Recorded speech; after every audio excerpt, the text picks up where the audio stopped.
Because most people are not willing to do the hard stuff. Most people tap out in the second round, but God said, I got 12 rounds. I need you to go for 12, but you want to tap out in 2. You got to be willing to do the hard stuff. And that's where our lives are. We're in a place in this country. We're in a very pivotal place in this country. And this is where we're going to say, I'm willing to do the hard stuff. I want to have the hard conversations. I want to get comfortable. I want to shake up what my normalcy has always been. I want it to look like something different. And we've got to be willing to step out on faith and do that. I'm Casey Main, author, writer, and party girl turned spiritual junkie. And I'm dedicated to helping you better understand the most important and most complicated relationship you'll ever be in, the one you have with yourself. It's the only relationship that you're in for the entirety of your time here, and it affects every single aspect of your life. Yet it is the one most often overlooked. This podcast is here to help you explore that relationship, get to know yourself so you can accept yourself, heal yourself, and become a better version of yourself. So let's get to it.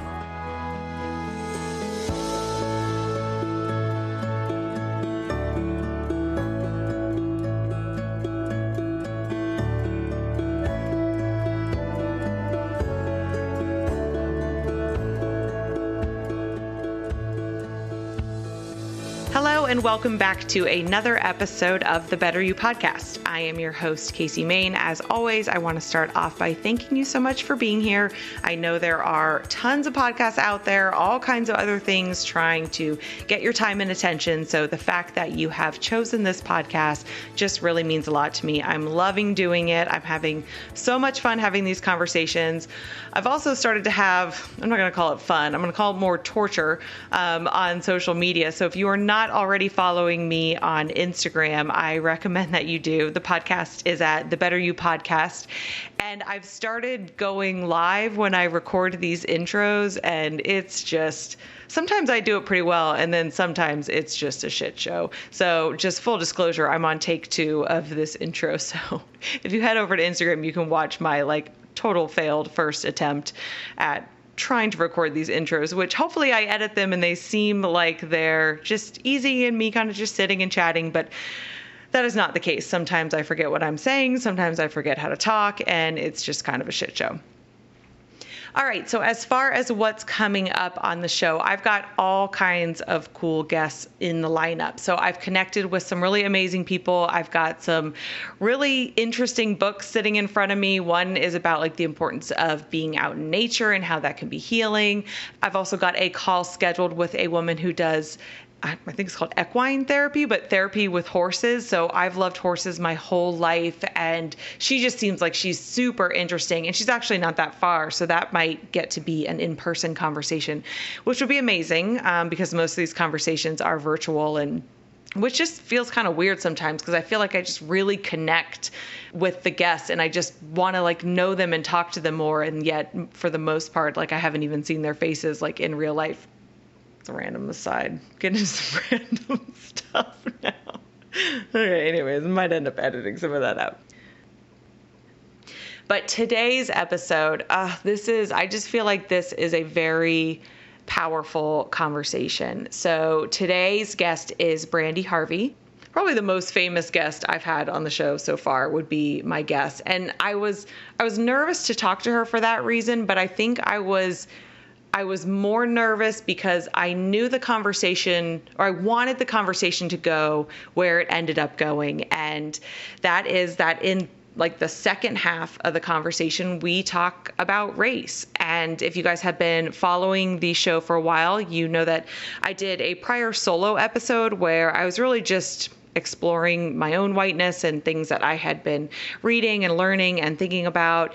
But this is the first time that we really talk about race with a guest. And I was scared to go there. It really, honestly, it would have been easier not to. And that's exactly why I needed to go there, because I think that, and we talk about this in the episode, that avoiding the difficult or the uncomfortable conversations, that's not where change happens. And in terms of this podcast, that makes for surface level conversations. And that is not what this podcast is all about. I want to make sure that myself and my guests are never avoiding anything, that it's just real, honest, raw conversations. And so I'm so grateful to Brandi that she was willing to go there. And it's just a great conversation. I'm very, feels weird to say I'm proud of it, but I am proud of it because, and you'll hear in the episode, I was so nervous, I was sweating.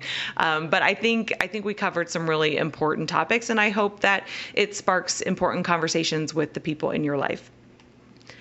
All right, so before we talk more about Brandi, a couple previous episodes that I think you all will enjoy if you enjoy today's topic. So it's actually a super small world. So we talk about how Brandi went on a retreat to the Art of Living Center, which is the center that we talk about in episode 69, Breathing Through Stress and Anxiety with Dr. Emma Seppala. That organization is the organization that does the sky breath meditation that we talk about with Dr. Emma. So it's the art of living, and then that's the center that Brandi went to. So super small world. We also talk a lot about boundaries and protecting your time. And so super recent episode, but very relevant to that topic, episode 70, balancing taking care of yourself and being there for others with Asha Terry. I've listened to that one a couple times. I absolutely love it. And then we also talk about religion and spirituality. So you can kind of go back in the archives and listen to episode 44, Death, God, Religion, and Mysticism with Reverend Peter Panagore. And so if you didn't listen to that one yet, Peter's had several near-death experiences. And so he's been to the other side. And so he talks about what that was like. And then we get into a whole conversation about religion and how it's maybe bigger than, or how spirituality and God is bigger than religions typically teach it. And Brandi and I talk a little bit about that as well. And then, as I mentioned before, I did a solo episode where I'm kind of, it's titled Exploring My Whiteness. And so that's episode 62. So those are just a couple previous episodes to check out if you have not listened to them already and you enjoy some of the things we discuss in today's episode. All right, so let's learn more about Brandi. She is just an amazing human. So Brandi Harvey is the founder of Beyond Her, an active wellness community for women of color. A former high school teacher, personal trainer, NPC fitness competitor, and nonprofit executive director, Brandi is a true Renaissance woman. As the author of the revolutionary resource and personal transformation book, Breakthrough Sold Separately, and her Go Beyond Her guide, Brandi has taught thousands of women around the world to become more confident as they step into the arena of their lives. From national and local appearances on The Steve Harvey Show, Sister Circle, Good Morning DC, Atlanta and Company, Essence Magazine, Redefining Wealth, Dream Nation, Rolling Out, and serving as a contributing writer for Sheen Magazine, Brandi uses every vehicle she can to bring holistic wellness to women of color. Authentic in spirit and a certified truth teller, Brandi has captivated audiences in both the United States and abroad. Having graced the stages of Harvard Business School, Princeton University, Disney Dreamers Academy, NYU in Florence, Italy, and the United States White House, just to name a few, Brandi is a premier speaker and leader of this generation. She is an I1 Digital and AT&T Dream in Black 2019 Creative Class member, a 2019 Blossom Award recipient through the White Dress Project, a 2019 Women Build Ambassador with the Habitat for Humanity, a 2018 Ambassador of Change in Health and Wellness, and a 2018 Boss Woman of the Year. Brandi has been named as Atlanta's top 100 women in business, and having received the White House Drum Major of Service Award under President Barack Obama, Brandi Harvey is a woman on a mission to change your life and the world around her. And in this episode, we discuss how paying attention to signs from life helped her find her true purpose after getting fired, the life-changing realization she came to during a silent meditation retreat, growing up in church and where her spiritual journey has taken her, the power of taking accountability for our lives and also forgiving ourselves, how finding quiet time can help us stay centered and maintain an overall awareness of the bigger picture, her dreams for Beyond Her and why she wanted to create a space in the health and wellness industry for women of color, Strong Black Woman Syndrome and How Black Women Have Not Been Afforded the Opportunity to Grieve, Hurt, and Address Their Trauma. The role religion plays in holding Black people from going to therapy or finding additional resources to deal with their lives. The generational trauma the Black community is dealing with and how it's just one part of a multi-layer complicated issue. And the importance of having real, honest, sometimes uncomfortable conversations in order to grow, change, and move forward. Okay, so we talk about a lot of different books and resources in this episode, and so I will be sure to link to all of those in the show notes in case you guys want to check any of those out. But that is it for now. We're going to go ahead and jump into this really amazing, powerful conversation with Brandi.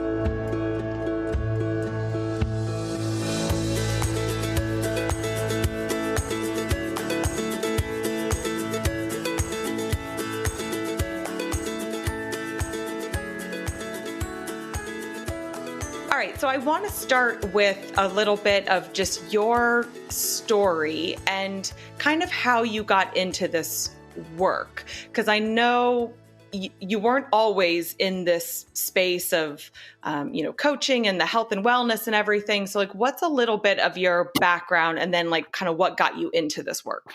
It's interesting because what got me into this work, I mean, I've been working out and into health and wellness since I was 19 years old. But of course, my career was always, I felt like in some way, motivational, inspirational to change people's lives. I was a high school teacher. I ran after school programs. I was a personal trainer and group fitness instructor. I did a meal delivery business when I first moved to Atlanta. And so I think everything about my journey has always been with the mindset of transforming and changing people's lives, whether it was in the educational and teaching space in the classroom or stepping out into different arenas that still gave me the opportunity to teach. So, I think now with, after I left the foundation, running a nonprofit in 2017, it just gave me the opportunity to just focus on transformation, 24/7. I was doing transformational work with the mentoring programs and the families we got to impact, but I get to do it in my own way now. So that's what feels good. Yeah. So how did you come up with the idea for Beyond Her, or like, where did that stem from? Well, when I left my position as executive director of my family's foundation in 2017, I was really in that crossroads where anybody who gets fired, you're kind of like, okay, now what? What do I have to do? What do I get to do? And I hired a branding company because I had all these ideas of how I wanted to structure, going forward. And I was working with this branding company called Ampersand here in Atlanta. And, we were talking and she tossed out this name of Beyond Her to me. And she was like, oh, it has your initials in it. And I was like, well, I don't have to have my initials in it, But I ended up going on a silent meditation retreat to the mountains of Boone, North Carolina. And I kept saying I needed a sign, I was like, just give me some confirmation, of what I'm supposed to do. And when I was on that mountain in the silence, it dropped in, but I said, not quite ready yet. Give me one more.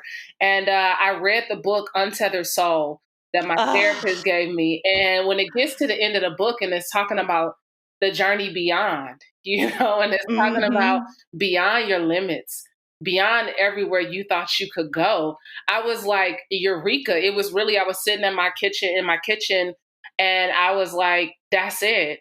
It's Beyond Her. We can go forward. But I really just waited till I got that like ultimate sign, to say, yeah, the journey beyond really does begin within. And that was the crux of Beyond Her. Okay. I seriously have goosebumps for several reasons. One, I want to know about the silent meditation retreat because I've always been intrigued by that, but I haven't done it yet. And so I just think anyone who goes on a silent meditation retreat is either in a very spiritual place or knows they need to go there, but also, okay, so Untethered Soul, I loved that book. I Yeah. carried it around in my purse with me for like months Yeah. after reading it because I just wanted it close. But then have you found, I don't know if this happened to you, I've recommended it to some people and like lent it out, like, oh my God, this book will change your life.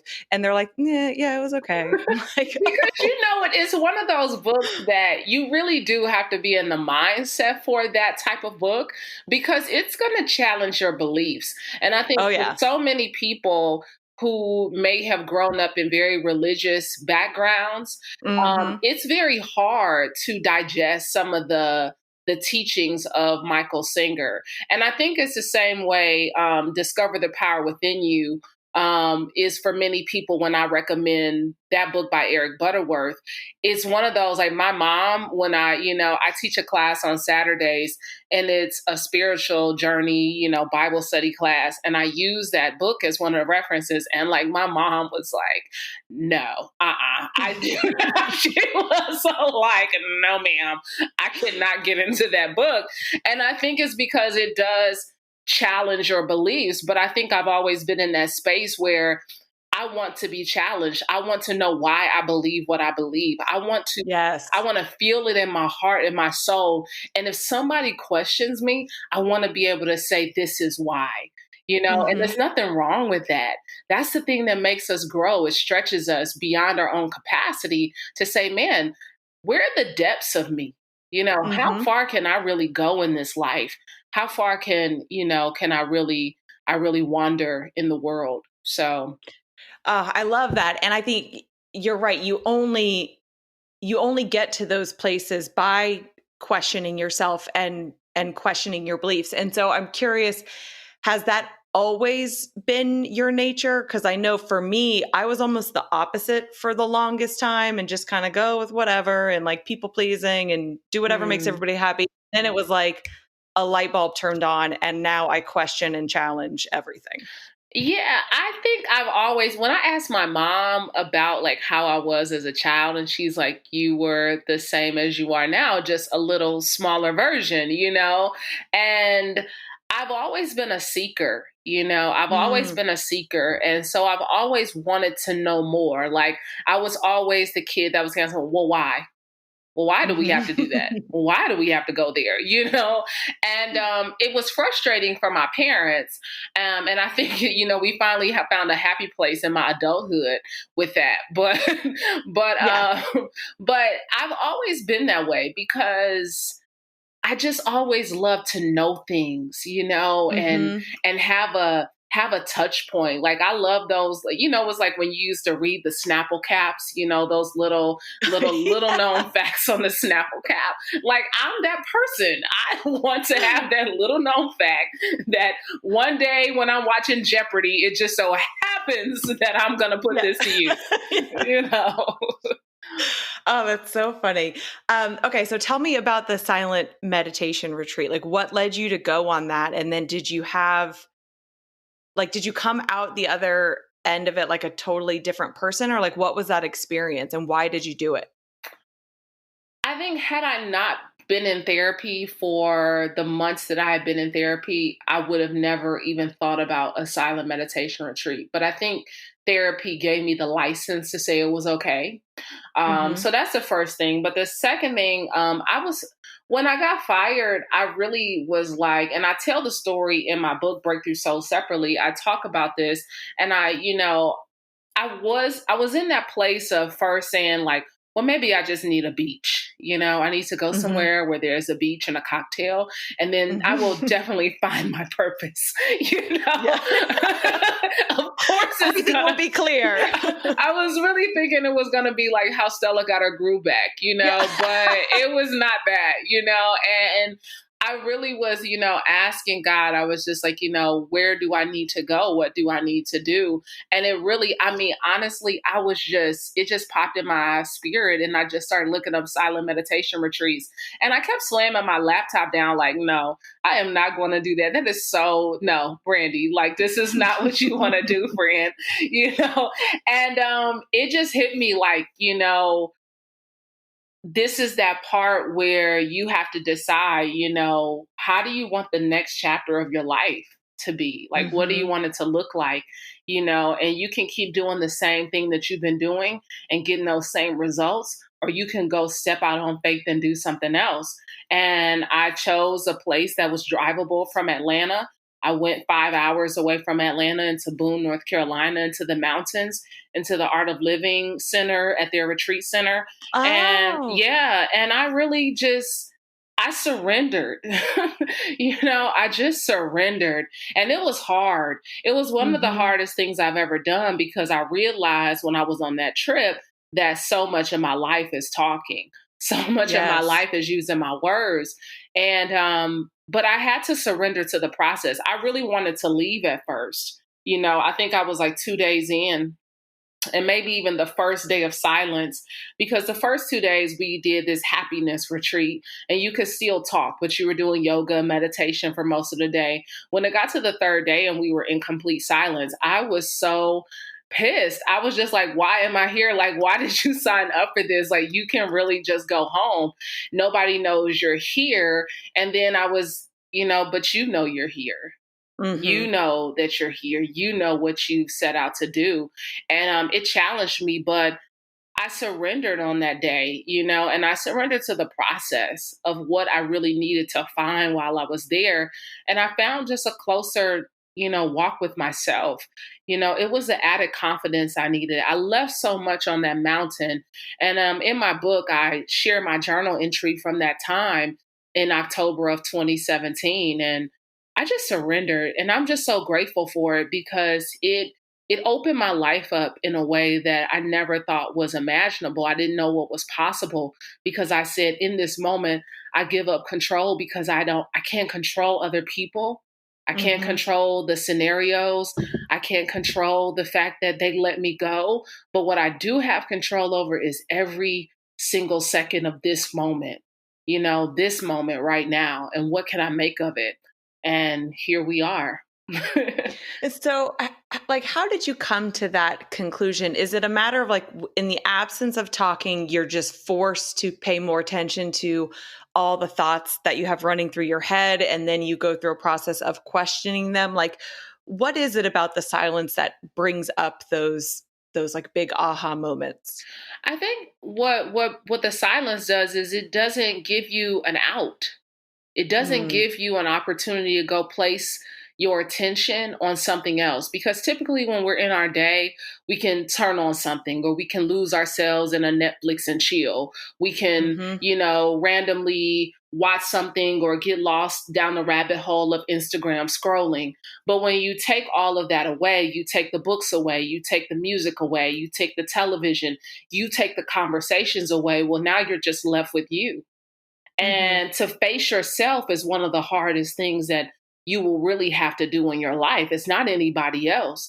It's the journey that you have to take within yourself to build your own self up, to say what you're worthy of, what you deserve, what you figure out what you want, and then what you need, And so often we need the time away to disconnect from everybody else so we can really connect with ourselves, to that higher source that's not just outside of us, but the source that's within us, because we have divine power within our own bodies and our own minds and our own lives. But you need the quiet to be able to hear that and focus in on that. I could not agree with you more. And I think we live such distracted lives with phones and just everything we've got going on, that for a lot of people, I don't know that there's even that awareness that they've got stuff going on within themselves to even deal with, because we also tend to live in this mindset of pointing to the external and blaming other people and then wanting to change other people. So I had a similar wake up moment. It wasn't on a silent meditation retreat. It was more of a longer process, but of kind of this coming back to me and realizing, okay, there's a whole relationship here that I've been ignoring, which is then why this whole podcast exists. So I love that that's kind of the main conclusion you walked away from that with. Have you always been spiritual? Or do you have, like, were you part of a, like, organized religion growing up or? Yeah. Yeah, for sure. I mean, I grew up in the Black Baptist church, and Mm-hmm. so that is, it shaped me. It gave me a foundation. It taught me public speaking. It gave me a love for service. Mm-hmm. All of that was birthed through my relationship with the church. I mean, my grandmother was the church secretary, the church administrator for 32 years. So my whole life was spent in activities in or around, church. And so when I went to college, and of course, I started seeking other things and started finding, learning about different religions and learning different spiritual practices. I started to find, wow, there's really a common denominator here. Yes. There's Yes.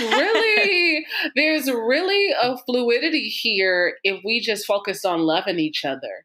Mm-hmm. And then first, if I really focus on loving myself, I can really exude so much of that out into the world if I focus on myself. And Mm-hmm. that was a journey, though. That's been years in the making. That's been years in the making. I love, the teachings of Christ. I think Jesus was a master teacher, but I don't think he was the only teacher. And I think that Yes. there is beauty in whatever you subscribe to, you know, and there's no right or wrong. There's no only way. I don't think a Mm-hmm. God of great proportion, I don't think a God who could create the universe and the galaxies would limit himself in such a way. I think we put the limits on God. Yes. God doesn't put limits out there. We do. And so that's been a journey to find that. That's been a journey to find that. For sure. It's been a journey for me as well. And then now I feel like I'm more on the journey because what I'll do is I'll catch myself then sometimes judging people that are still living in a smaller view Mm. of God and just kind of this whole life and how it all works. And then I have to catch myself and be like, okay, Casey, then you're playing if you're judging someone and saying they're judging some other religion, like I'm doing the same thing. So I'm like, I think sometimes people can get into the spiritual work on their spiritual journey and kind of then get a little bit of this like holier than thou way Yeah. about them, which then you're still part of the issue of judgment instead of love and acceptance that everyone is on their own journey and everyone's at different places. And that's exactly where they're supposed to be. Yeah. And it's hard, it's hard not to judge. It's hard, to kind of remove Mm-hmm. yourself from some of those conversations. But, I think it's been such a learning experience, and I grew up in a very religious family, both on my father's side and my mother's side. The church was a very strong influence, very active in the church. I grew up, I could count on one hand how many times I missed church during my whole adolescence, Mm-hmm. because there was so much that was rooted there. But I think, it gets difficult sometimes when I do have conversation with family members, but because I have such a knowledge that I've really just learned along the way of just reading and really submersing myself, and I can back it up, I can Yeah. back up what I'm saying. The conversations aren't as tricky anymore. They're not as tricky anymore because even if we disagree, it's okay because I, Mm-hmm. I lose no love for you. I Mm-hmm. have, I still love you the exact same. We're just on different planes, and that's all right. You know? Yes. Well, that's God, if we could all just do that in every aspect and other than religion, we'd be in a better place. Oh, listen. Um, okay, so I want to talk about the book Breakthrough Sold Separately, Get Out of the Boat of Mediocrity and Walk on Water. First of all, like I love the Breakthrough Sold Separately. You've probably told this story a million times, but I want you to share it with my listeners, like how you came up with that title because I think it's brilliant. I was not on asylum. I was on a retreat. I was speaking at a retreat in Arizona, and I really was like, I was a closer. And so, of course, the whole week you're trying to figure out what you're going to say, like how Mm-hmm. do I bring it all together? I've been sitting in other people's sessions and all that good stuff. But it was really hard for me. And then it came to me I was like, man, I said, people come to these retreats and they expect the breakthrough to be included. They expect that just because I bought the ticket, just because I came and sat in the seat, that the breakthrough is included in my purchase, but you got to pay extra for that. Now, when I say pay extra, that means you got to do the extra work to get that. You got to put in the extra time, because you're walking back. You might be leaving the retreat, but you're going back to the same people. You're going back into the environment of which you left. It's not a safety zone anymore. Now you're going to put it to the test to see if you really got what you came to get. And I think that it can be applied to so much in life, but get out of the boat of mediocrity was really a take on the story in Matthew of Jesus walking on water, but Peter walking on water too, that Jesus wasn't the only one. Peter walked on water too. And you can apply that in any way to your life. It's saying, I got to get out of this boat of mediocrity of my relationship, of my finances, of my emotions, of whatever area, of a dead end job, of whatever situation it is, your health, your weight loss. You've been feeling mediocre for too long, but it's going to require you to get out of the boat. And how do you get out of the boat? Well, that takes some faith. That takes some belief. That takes some next level mindset, and that's where people win or lose. Yeah, it's like a process. Like, yes, you have to show up, you have to get in the boat, you have to go to the retreat or read the book or whatever it is, and gain the awareness and the knowledge, and then you've got to go out and do the work, as you said. And I feel like that's when life really puts you to the test. At least for me, I know my work, and it continues. I think it continues forever. But my initial, I kind of went into this super self-reflective phase, came out and like, all right, I'm going to change my life. I have a new sense of accountability. I'm not the victim of my life, all this stuff. Yeah. And then it was life was okay, we're going to see how strongly you want this. And it was test after test, and some I passed and some I failed. So what did your work look like? Oh man, as Nipsey Hussle, the marathon continues, the work still continues. But the work looked like, for me, it looked like therapy. It looked like me starting to create boundaries in my life and non-negotiables. It looked like, therapy became one of my non-negotiables. It was every Wednesday, 1:00, where I am. If you calling me, that means you're really not in my inner circle, because my inner circle knows that on Wednesdays at 1:00, that is my time. It's been my time slot for over 3 years. And I use that time to recalibrate myself as a business owner, as a woman, everything that's going on in the world that we don't even understand why we're emotionally connected to it or attached to it or grieving or whatever is going on. It gives me a chance to release that. So I started creating my list of non-negotiables, things that I was not willing to come down off of. I started creating boundaries in my life, and therapy taught me I really didn't have clear boundaries set. I was saying yes to everybody and giving myself a maybe or not right now. I was putting myself on the back burner, but I was so good at showing up for everybody else. And I wanted to stop doing that, because I was leaving relationships, situations, activities. I was leaving so depleted. And I was wondering why each time my energy felt so low or I was so depleted. It was because I was not living from the overflow of my life. I was pulling from the reserve of my life. And I no longer want to pull from the reserve. And so it looked like that. It looked like giving up the victim story. It looked like not blaming other people for the choices and decisions that I made along the way. It really looked like that. I really had to give up the victim story. Well, they did this, or they said that, or, it was them. They were keeping me from it. No. It was, let's talk about what you did to lead to that decision or that outcome. You played a part in it. And so it was all those things. It was a lot of forgiveness, though. It was a lot of forgiveness. And I'm saying I had to forgive myself first, because so often we carry around shame and guilt that's so unnecessary. We carrying around shame of decisions that we've made or relationships that we've had or, entanglements, that we've gotten into, and I had to release the shame. I had to forgive myself, and say, it's okay. Man, look at God. I'm a walking miracle. I still get another opportunity. I still have more breath in my body. I still have more time on the clock. What can I do with it? Man, I still got time to change the world.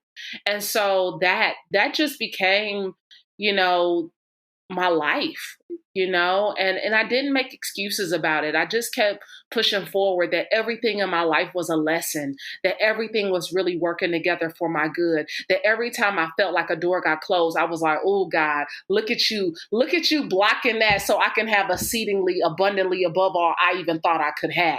Look at you intervening in my affairs. Thank you.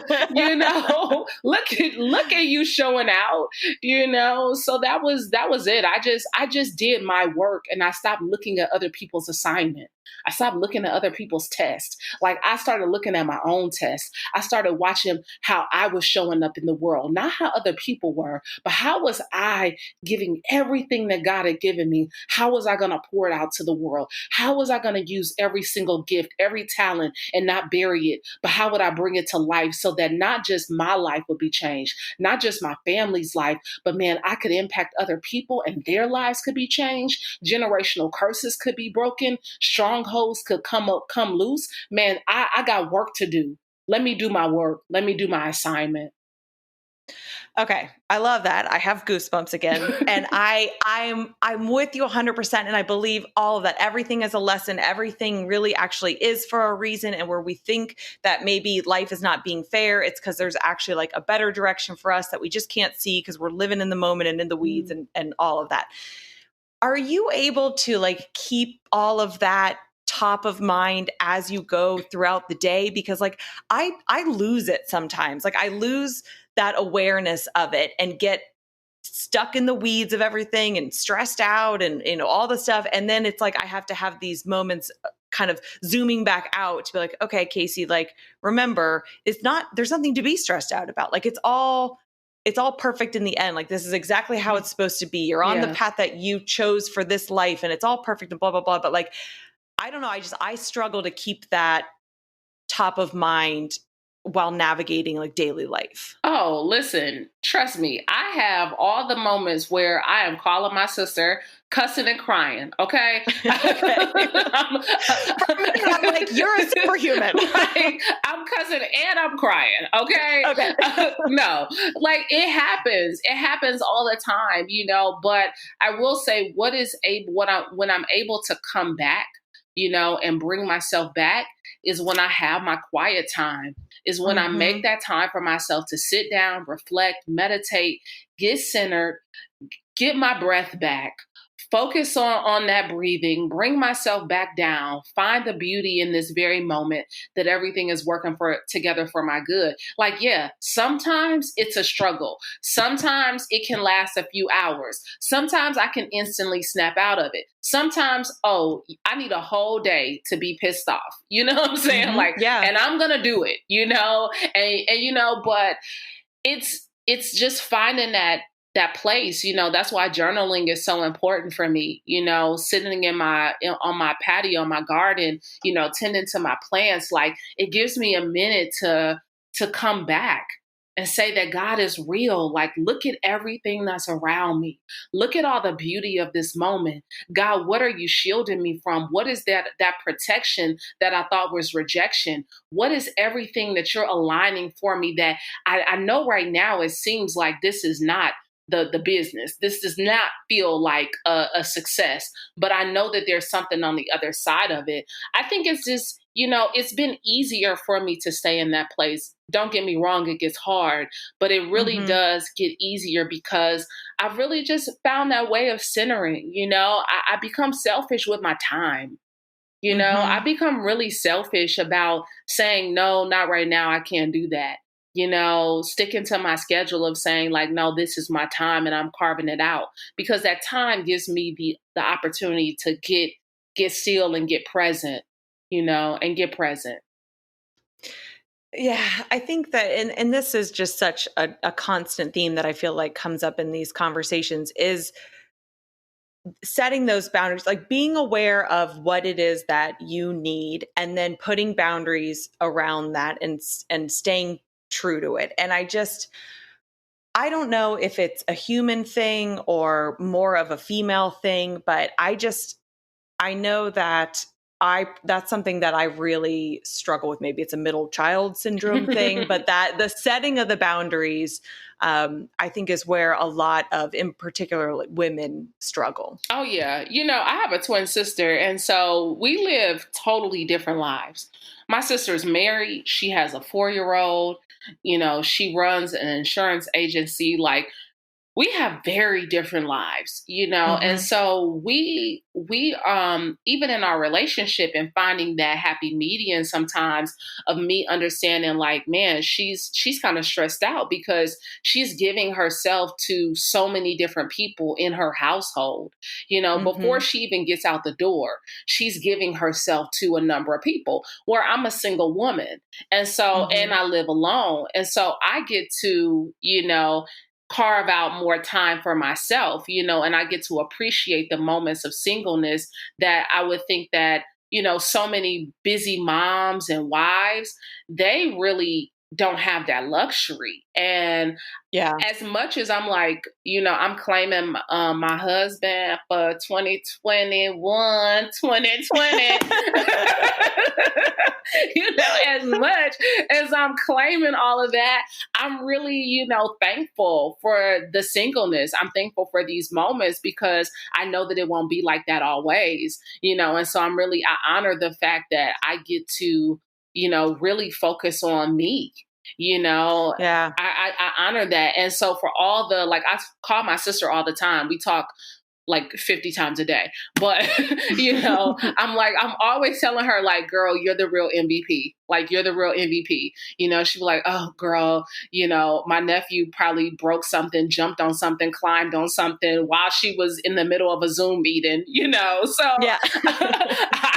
I respect it. I have like much respect for that, but I know it's difficult. And as women, I mean, we carry so much. And even if you're not married and you don't have children, I'm a business owner, I'm an entrepreneur. So my time Mm-hmm. is really stretched doing meetings and trying to create content, Mm-hmm. writing, figuring, I mean, like all these different things, teaching classes on Saturday, the time that I have to prepare and study to do that, it's a lot. And we wear so many hats that it can become difficult. But for our sanity, for our mental clarity, the boundaries become so important. They become Mm-hmm. so important. Okay, so that's a great segue into a little bit back into your business life a little bit. So Beyond Her is a wellness brand specifically for women of color. Why was that important to you? Like, why specific to women of color? Honestly, because when I looked at the wellness space, and I've been in the wellness space for a number of years, I just didn't see us represented. I didn't see Black women on yoga mats. Yeah, I it's so didn't, white. it was very much blonde, kale juice, Yes, like it was very you're much, and right. I'm like, but we do that, and I'm like, Mm-hmm. but we do that too. We're on yoga mats, we're meditating, we're in a practice, we're working out, but that wasn't the narrative that was presented. And it almost felt like wellness was a luxury that was unattainable for women of color. As Mm. like, if you couldn't afford the Lululemon, if you can't afford to, have the, special sessions, on the Pilates reformer, then this wasn't a space. And so I Mm-hmm. just really wanted to, incorporate all the things that really made us well, and spirituality was such a cornerstone for that, and a tenet, that it wasn't just about physical wellness, it was about our emotional wellness. I wanted to start bringing the conversation of mental health into Black spaces, into Black women's homes, into their cars, because that was another area that we that was not open to us. One, because, religion really, we close that off a lot of times, like, girl, you don't need therapy. I talk about that in the book, girl, you don't need therapy. Just pray about it. Well, no, I've been praying and somehow it's still, that's not quite enough. It's still making an appearance. Okay. So I just, I wanted it to be where there was a place where we felt safe to let our guard down. And that no matter what we looked like, and I think that my message is not just for Black women. I think that there's a part of my message that's going to resonate with all Black women, but I speak from the narrative of a Black woman. I walk through this skin through this life in the skin of a Black woman, and I understand that there's a layer and an added pressure that comes along with that because of the trauma that we've experienced has been so suppressed, the emotional bondage that so many of us have been put in, not just within ourselves, but in our families, in our churches, on our jobs. And so I wanted it to be a safe place, a community, a tribe, where we felt like wellness does look like me. I can be well. I can be well in the world. I can live well. I can be well. I can do well. And that knows no color.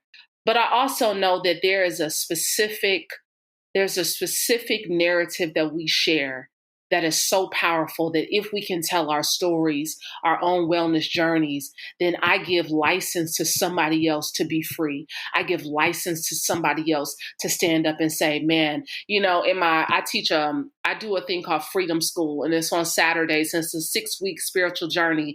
And one of my students in the last class that I did, she wrote in her essay to me, she said, I didn't know how much I had on me. I didn't know how much I was in bondage to things because, you go through your life and you think, well, I've accomplished this or I've done that. And she said there was so much weight that I was carrying in my life.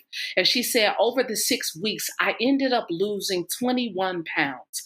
I don't talk about weight loss in the class. Yeah. I talk about the weight that people can't see. And if you can break the things, this is not your car. This is not your house. This is not your job. This is not your degree. This is the stuff you've been holding back for so long that nobody knows about because you've been sweeping it under the rug. She said, I lost 21 pounds in 6 weeks. When I tell you, I dropped that. I looked at that paper. I said, wow. And she said, because I didn't know that I was carrying so much emotional weight.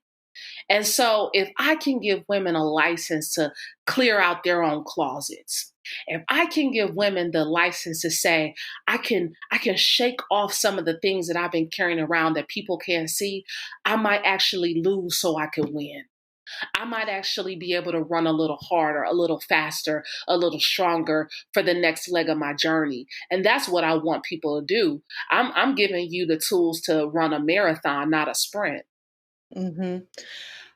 Okay. I love that. And first of all, you're right. I mean, the fitness industry, even the personal development space, even the spiritual development space, like it's super white. So I think that yes, spiritual development and mental health issues and wellness, like it knows no color and that we all need it. But at the same time, like we're all coming to it with different perspectives. So I think I love what you're doing. And I want to ask about, so I've heard, I think I heard you talk about this in a podcast, actually, like the strong Black woman syndrome. Mm-hmm. So as a Black woman, do you feel like kind of the mental health space or personal development space, therapy space, it was almost somewhere you couldn't go because you felt like you just had to carry all the emotional turmoil you're carrying? Like, was that world seem less accessible to you than it does necessarily to like white women? Absolutely. The second chapter of my book is Take Off the Mask. And I open up that chapter telling the story. I use the story of the show Good Times, right? And that was the 70s, cult classic for Black America. Mm-hmm. You knew the Evans family, right? But when James Evans, when the father dies and they've gone through the funeral, and I tell the story in the book, and she slams down the punch bowl after the funeral. She has so much weight on her. She slams down the punch bowl and there's a classic line, damn, damn, damn. Right? She does this classic line on that show, and we use it now as satire in so many different spaces, especially in Black cultural spaces. But that was the strong Black woman. That was that I have bubbled everything up and now it's bubbled over.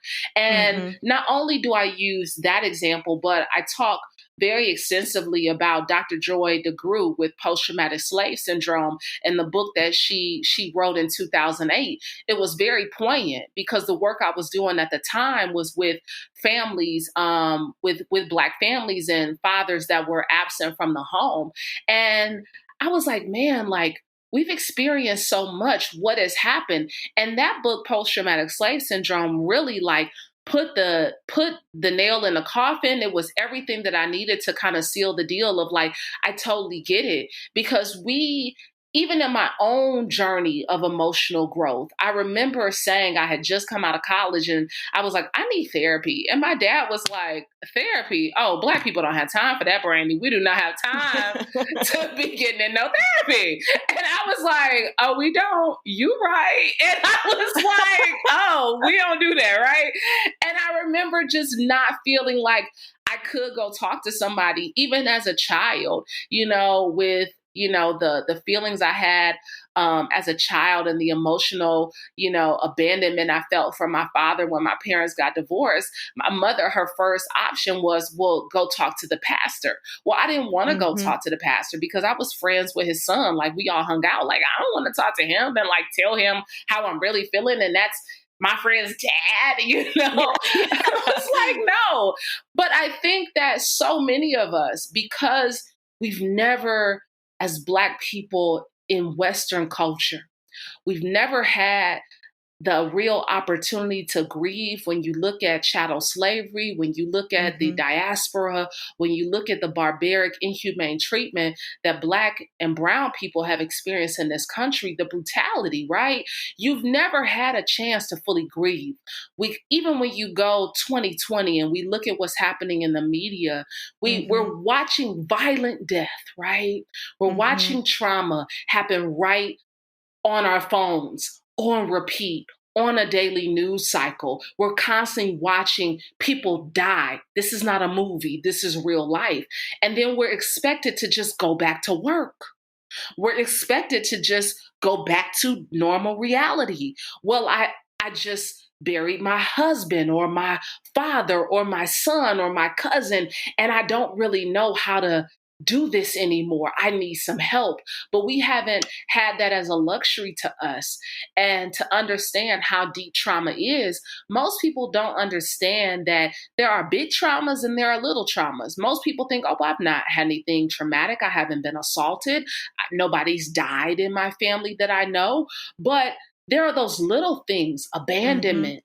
There are people that have said things to you that have really cut you very deeply. It's left a traumatic bruise on your spirit and on your psyche. And we think that, oh, it's just natural to keep going. Well, I need a minute to gather my thoughts and my senses. And that luxury has not been afforded to Black women, in particularly Black women and Black men in this country. And I think now to have that conversation, even when we look at social media, when we've seen the brutality that's still happening in this country in any given city around this nation, what happens is we're grieving loss and we don't even know. My therapist was like, yeah, when COVID hit, right? All the spike in people like needing more sessions with their therapist, because now I'm facing something that I need some help with, and imagine all the small pandemics that get unleashed in our lives. Imagine all the small things that happen, that the tremors, the earthquakes, the tsunamis, that we feel like, oh, I should just keep going, but really they took me out.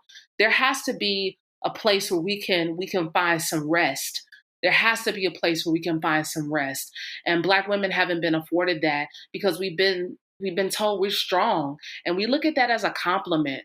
And yet, it's a compliment. Strong Black woman, but also hurting Black woman, grieving Black woman, pained Black woman, traumatized Black woman. That's also a real thing too. Yeah, it absolutely is. And it doesn't really, I wonder where it comes from. So like, whereas I grew up with my mother telling me, probably if she said it once, she said it 27 times, that I need to go to therapy. So, why, I wonder just why was that not the messaging that you received? Like, is it because of the church component that was almost seen as the funnel into some form of therapy? Whereas like, I don't know, in our just, super stuffy Catholic church, like I wouldn't go talk to my priest about anything like that. Like we just didn't have that warm and kind of friendly of an atmosphere. So I just wonder why the difference? I think religion has played a very strong role in that. I grew up in a very religious environment that you praised and worshiped, you sang, you cried, you got the Holy Ghost, and you left it at the altar, and God was somehow supposed to just fix it. When you pray about it and somehow it's supposed to just be fixed. Well, I prayed about it, but in that same breath, I didn't get the tools to now go be effective about it. Because I can pray about it, but now I got to be able to put the work behind the prayer. I got to start being able to have a level of expectancy behind the prayer that I'm putting out. And so even in my own, and I can only speak of my own relationship, and my own experience in the church taught me how to serve. The church taught me how to show up. The church gave me some tools, but it didn't teach me how to have that relationship, and the relationship, with God begins with myself. Mm-hmm. The relationship that I have with God has had to begin within. And I think that we haven't had the opportunity to really uncover and unpack a lot of what religion has done for Black women in particular, but Black people. Religion has done quite a job. I'm not discrediting or discounting it. I'm just saying that there were some steps that we missed along the way, because there's some resources that could help elevate our lives that are more than praise and worship. Right. Because it goes back to what we were talking about earlier in the conversation, that it's like the prayer is probably stepping out of the boat onto the water. Like that's the prayer. But then you still have to do the work, because you still, same as like going to church, same as going to a retreat, like, it's all great in that moment. And then you still have to go back to daily life where, as we talked about, life is going to continue to test you. Like, have you learned this lesson? Like, are you applying, kind of the changes you want to make? Like, it's test after test. And so to think that you can just, get one little dose of strength, like once throughout the week, and that be enough is probably unrealistic. Especially then you add in the extra component of the added trauma that as a Black woman, as a Black man that you have, that just makes it exponential more work, because you're doing the work in the present, and then there's still work from the past that hasn't been addressed. Oh, absolutely. There's so much that has been given to us through our DNA. I mean, we're carrying the traumas of our grandmothers. We're carrying the traumas of our ancestors, of that fear that's been passed along of trying to remain safe and trying to keep your family safe in spaces that were never meant for your safety or your survival. I love Audre Lorde. I feel like Audre Lorde is one of the foremothers of self-care for Black women, that our wellness, is our self-preservation, is not a luxury. It's an act of political warfare, because we were never meant to survive. There was never meant for us to even survive so many of the things that we've endured and made it through. That comes with a price. And so I felt like you're about to say something. Well, and yeah, I was. And then, of course, I was. I'm getting all like excited. I'm like sweating. I've got goosebumps. Get excited, girl. Get excited. Well, because I just think the generational trauma is such a real thing that maybe we're not, as a society as a whole, I don't think that we're really aware of and addressing. So we all kind of have our own shit. And then if we don't deal with it, it gets passed on into how we raise our children and so forth. Not ill intention necessarily, just a lack of awareness. And I think that's something, as with everything that's been going on this year, I've done some reading, I've done like a lot of thinking about everything in terms of like the race relations in this country and how much do I really know and understand, and just a lot of thinking and all that. And I had this realization. I'm like, okay, so, generational trauma, real thing. And if you look at the history of this country, like the trauma that the Black community has experienced is not that long ago. So, and like at all. And so of course there are major repercussions from that. I mean, there's legit like external with the way society works and everything repercussions, but then like that internal generational trauma as well, like the fear and stuff that you talk about. And I think that's something that a lot of white people just, it's not on their radar. And I think that, I feel like that conversation needs to be had much more. Oh, I think so too. I think, a resource that really I feel like is extremely helpful, and I think she brings such great context to the conversation, is Dr. Joy DeGruy.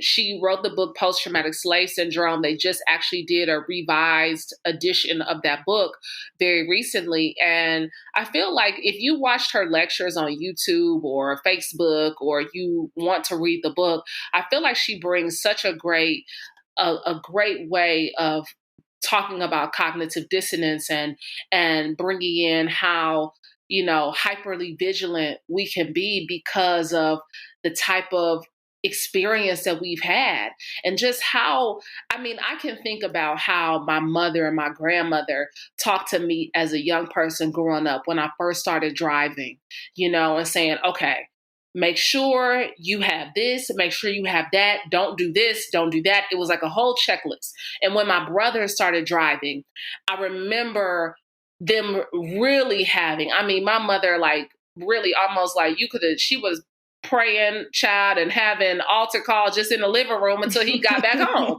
And so I think it's that part that if people really want to understand, I think we have to look at the generational pattern, and then we talk about the economic disadvantage. You talk about the prison pipeline. You talk about the prison industrial complex. You talk about all of these COINTELPRO. You talk about all these different stations of life over the last not even 100 years. The Voting Rights Act was in my parents' childhood, and so you got to think like my parents are in their 60s. I'm in my late 30s, and just so much of what we've had to endure, not just in a political realm, not just in the economic realm, but also in the medical industry. The medical practices in this country. It's very deep, and it's so like multi-layered, very so deep. multi-layered. Yeah. I found out that there was a hospital here I'm in North Florida, and I feel like, when did I learn the statistics? It was like 1984 that they still would not accept Black patients. 1984, like that's the year I was born. Like that's in my lifetime. Yeah. And I'm like, what? Like that is just absolutely insane to me. I'm an avid reader, so I love, historical books. I was a history teacher when I lived out in Los Angeles, and one of the books, and I've given this to two of my doctors. My chiropractor got into this book, Medical Apartheid by Harriet A. Washington. Medical Apartheid by Harriet A. Washington. When you talk about health disparities in this culture, and not just in Western, but even some practices around the world like South Africa, it really does break down just so much that people of color have how we've been experimented on, how we've been disenfranchised in the medical industry, but how much of the medical industry was tested on people of color. And I think that those are just all of those traumas, all of those nuances, all of those things compiled. And then you want me to excel and be great. Well, I got a whole lot that I'm trying to dig myself up out of so I can shine bright like a diamond, in the words of Rihanna. You know what I'm saying? Like, I'm trying to do so much, and the cards keep being stacked against me. You know, I mean, even when you look at the disparities of Black women who are pregnant going in to deliver babies, the mortality rate, why is that the case? Well, if this country that I live in has never seen me as human, only viewed me as property. If this country that I call home never viewed me as fully human, I was viewed as 3/5 of a man or a woman. And then now you, quote, give me freedom. And now I'm supposed to go start my life with nothing to my advantage, but just a piece of paper to say, well, you're free to go do what you want to do now.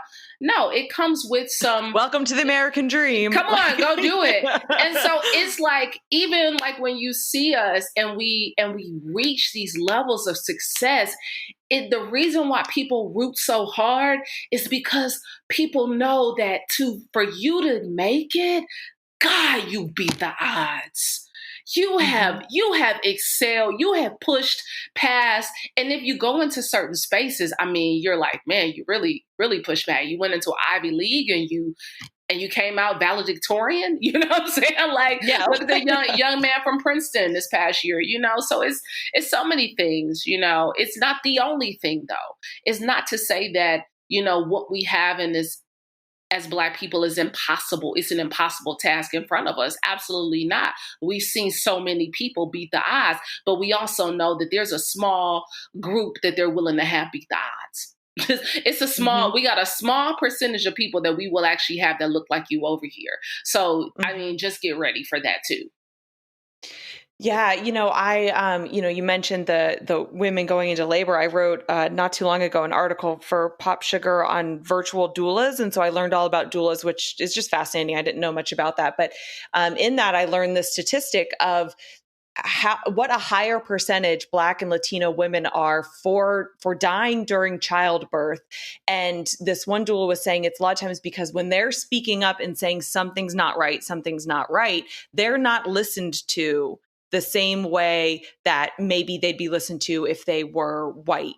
And so I think it's like, because ultimately so much of this change comes down to like individual humans. So, you know, we talk about the intergenerational trauma in the Black community, and then that's like the intergenerational just racism in the white community. And people get very upset about that word. And I probably would have last year as well. And then I read White Fragility and it like just blew my mind. But, you know, it's just, it's so complicated, and then it gets extra complicated because it comes down to individual humans, and we all have our mess, and there's a lot of people, like we talked about it, that aren't aware of it or that aren't doing the work to change it. And I don't know. Now talking about it now I just start to get all like disheartened. Like, no, and I don't think it's where's the light? No, I don't think it's anything to get disheartened about. I think we have to have real, honest conversations. I mean, the only time things have changed in my life is when I've had those real ugly conversations, and it may be uncomfortable. It may make you a bit squeamish. It may make you roll your eyes. It may make you shudder a little bit. But there has to be for us to grow, for us to move forward as a country, as a nation, as a people, there has to be a point where we realize that there is a human story that has to be told. That people did not just one day wake up here.